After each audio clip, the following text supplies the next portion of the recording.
Proton anion কো ট্রান্সপোর্টের ক্ষেত্রে proton এবং anion একই সাথে কোষের বাহির থেকে ভেতরের দিকে প্রবেশ করে।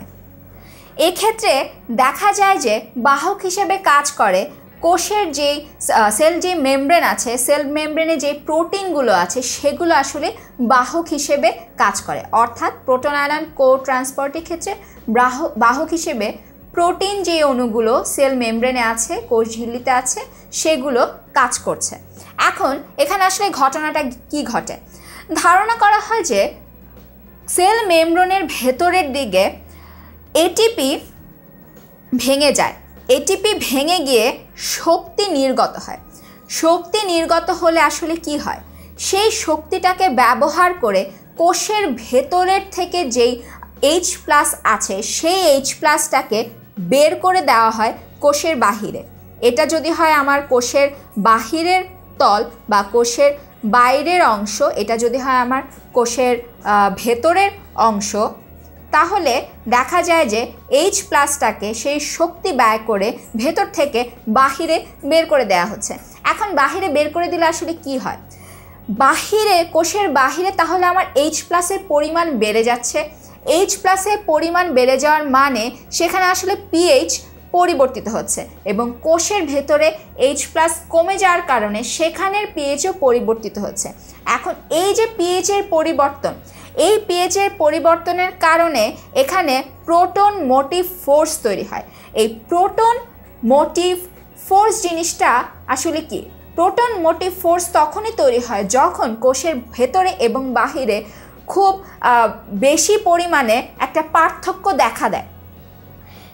এক্ষেত্রে প্রোটন মোটিভ ফোর্সের কারণে যেই বাহক প্রোটিনগুলো ছিল সেই বাহকগুলো অ্যাক্টিভ বা সক্রিয় হয়ে ওঠে।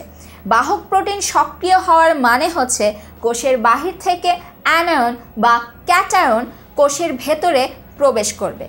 এক্ষেত্রে কি ঘটে?